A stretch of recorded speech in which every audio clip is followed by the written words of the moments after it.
Smart homes అదుర్స్ reality రంగంలో సరికొత్త విప్లవం హోమ్ ఆటోమేషన్ గురించి పూర్తి వివరాలకు చదవండి రేపటి సాక్షి దినపత్రిక. కులాల ఐక్యత అంటారు, కులాల మధ్య చిచ్చు పెడతారు.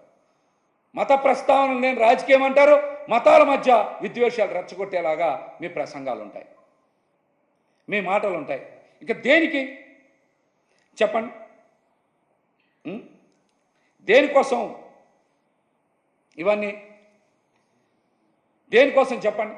ఒక్కసారి మీరు నిజం కోసం నిలబడండి, ప్రజల కోసం నిలబడండి, నిలబడి పోరాటం చేయండి. మిమ్మల్ని ప్రాణత్యాగం చేయమని చెప్పట్లా నేను. నిజం కోసం నిలబడండి, ప్రజల కోసం నిలబడండి. పవన్ కళ్యాణ్ గారిని ఇదే నేనైతే కోరుతా ఉన్నా. అబద్ధాల కోసమో, సనాతన ధర్మాన్ని తగ్గించడం కోసమో, హిందూ ధర్మాన్ని కించపరచడం కోసమో మీరు ఎలా పడితే అలాగా మాట్లాడడం కాదు. అదే కరెక్ట్ కాదు, అదే కరెక్ట్ కాదు.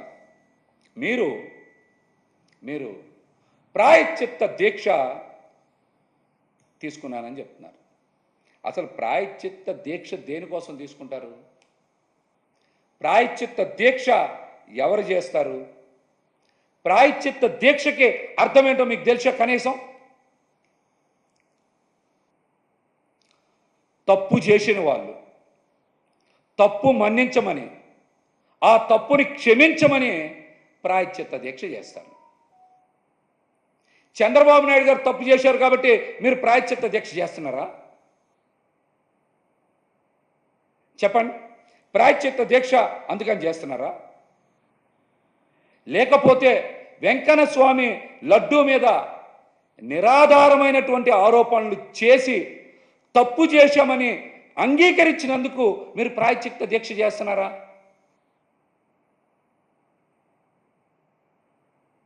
చెప్పండి. ఒక్క ఆధారమైన చూపించారా కల్తీ జరిగిందని? ఒక్క ఆధారం. మా పార్టీ అధ్యక్షులు మాజీ ముఖ్యమంత్రి వర్యులు జగన్మోహన్ రెడ్డి గారు మాట్లాడారు కదా, మీరు ఒక్కటంటే ఒక్క ఆధారమైన చూపించారా? చెప్పండి.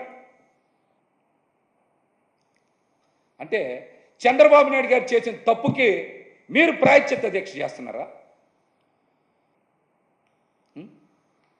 హిందూ ధర్మం అంటే, సనాతన ధర్మాన్ని ఇంత దారుణంగా కించపరుస్తారా?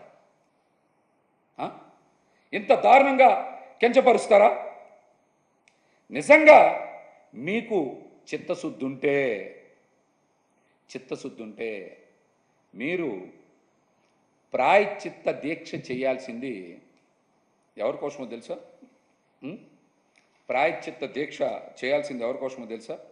స్టీల్ ప్లాంట్ అమ్మకం చేస్తున్నందుకు చేయాలి, లేకపోతే వరదల్లో ప్రజలకు అండగా నిలబడినందుకు చేయాలి, లేకపోతే జానీ మాస్టర్ ఒక మైనర్ బాలిక మీద రేప్ చేసినందుకు చేయాలి, మెడికల్ సీట్స్ని ప్రైవేటైజేషన్ చేస్తున్నందుకు చేయాలి, గొట్లవల్లేరులో ఆడపిల్లల వీడియోలు రహస్య కెమెరాతో చిత్రీకరించినందుకు మీరు ప్రాయశ్చిత్త దీక్ష చేయాలి. లేకపోతే అతిసారా వలన చాలామంది ప్రాణాలు, ఆరోగ్యాలు ఇబ్బందులు పడుతున్నందుకు చేయాలి. పోలీసుల మీద, మహిళల మీద ఇష్టానుసారం కూటమి ప్రభుత్వం అధికారంలోకి వచ్చి దాడులు చేస్తున్నందుకు ఆ తప్పుల్ని క్షమించమని మీరు ప్రాయశ్చిత్త దీక్ష చేయాలి. రాష్ట్రంలో రెడ్ బుక్ రాజ్యాంగం వలన ప్రజలు, వివిధ శాఖలు, పోలీసులు, మహిళలు అందరూ ఇబ్బందులు పడుతున్నందుకు మీరు ప్రాయశ్చిత్త దీక్ష చేయాలి.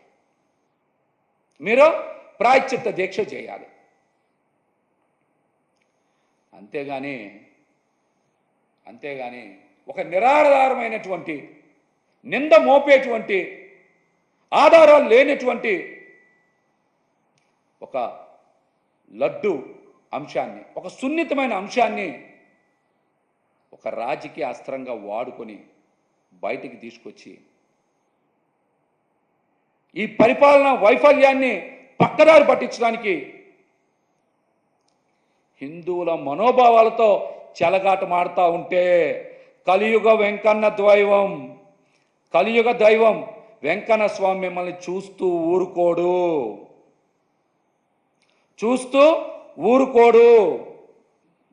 ఆ వెంకన్న స్వామి మిమ్మల్ని ఉపేక్షించరని కూడా ఈ సందర్భంగా నేను తెలియజేస్తా. మీరు ఖచ్చితంగా మీ ప్రాయశ్చిత్త దీక్షలో భాగంగా నిన్న మీరు వెళ్ళాల్సింది పంతం నానాజీ గారి టెంట్ దగ్గరికి వెళ్ళాలి మీరు. ఎందుకంటే ఆయన ఒక దళిత డాక్టర్ గారిని అవమానిస్తూ దాడి చేసి బండబూతులు తిట్టి వాళ్ళ ఆత్మగౌరవాన్ని దెబ్బతీశాను, నేను తప్పు చేశానని నేను టెంట్ వేసుకొని కూర్చున్నాడు అక్కడ నానాజీ గారు. మీరు వెళ్ళాల్సింది పవన్ కళ్యాణ్ గారు నానాజీ గారి టెంట్కి వెళ్ళి మీరు మద్దతు ఇచ్చి ప్రాయశ్చిత్తం చేసుకోవాలి. మీరు అక్కడికి వెళ్ళి ప్రాయశ్చిత్తం చేసుకోవాల్సింది. అట్లాగనే ఇంకొక ముఖ్యమైన విషయం, మీరు ప్రాయశ్చిత్తం చేసుకోవాలి, ఖచ్చితంగా చేసుకోవాలి. రాష్ట్రం అంతా కూడా వరదలు వచ్చి చాలా ప్రాంతాల్లో ప్రజలందరూ తీవ్ర ఇబ్బందులు పడుతూ ఉంటే, విజయవాడ నగరం మొత్తం కూడా మునిగిపోతే అక్కడ కూడా తీవ్ర ఇబ్బందులు పడుతూ ఉంటే, మీ మంత్రి పర్యాటక శాఖ మంత్రి కందుల దుర్గేష్ గారు క్యాంపు కార్యాలయం కోసమని 30 లక్షల రూపాయల ఫర్నిచర్ కొనుగోలు చేయించి తీసుకెళ్ళి ఇంట్లో పెట్టుకున్నారు. పర్యాటక శాఖ సిబ్బంది లబోదిబోం అంటున్నారు. కావాలంటే మీరు విచారణ చేసుకోవచ్చు. అందుకు మీరు ప్రాయశ్చిత్త దీక్ష చేయాలి. ప్రాయశ్చిత్త దీక్ష చేసుకోవాలి. అందుకు చేసుకోవాలి ప్రాయశ్చిత్త దీక్ష. దీంతో పాటుగా మీరు ఇంకా దీక్ష దేనికి చేయాలంటే, ఆఖరికి మీ పార్టీ కాదని కాటి కాపరి ఉద్యోగం కూడా తీసేశారు. కాకినాడ కడపలో కాటి కాపరి ఉద్యోగం కూడా తీశారు. అందుకు మీరు ప్రాయశ్చిత్తం చేసుకోవాలి. కొంతమంది ఏదో మీకు ఓట్లు వేయలేదని మంచినీళ్ళ పైప్ లైన్లు కూడా కట్ చేస్తున్నారు. అందుకోసం మీరు ప్రాయశ్చిత్త దీక్ష చేసుకోవాలి. అందుకని మీరు ప్రాయశ్చిత్త దీక్ష చేయాలి. ఇవాళ పొద్దున్నే దుర్గ గుడికి వచ్చారు. అక్కడ కూడా ఏదో శుద్ధో ప్రాయశ్చిత్తం చేసుకుంటానని.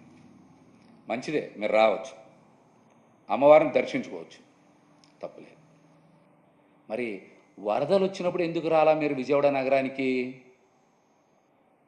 విజయవాడ నగరంలో ఒక్క ప్రాంతాన్ని కూడా మీరు ఎందుకు సందర్శించలా? ప్రజలకు ఎందుకు భరోసా కల్పించలా?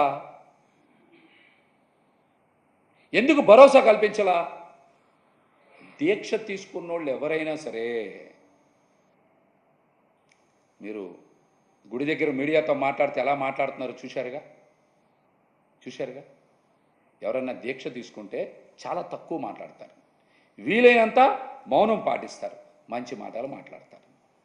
కానీ పవన్ కళ్యాణ్ గారి దీక్ష తీసుకొని ఇష్టానుసారం మాట్లాడుతున్నారు. ఒకసారి మీడియాలో లేకపోతే కెమెరాల్లో ఒకసారి మీరు ఎలా మాట్లాడుతున్నారో మిమ్మల్ని మీరు ఒకసారి చూసుకోండి.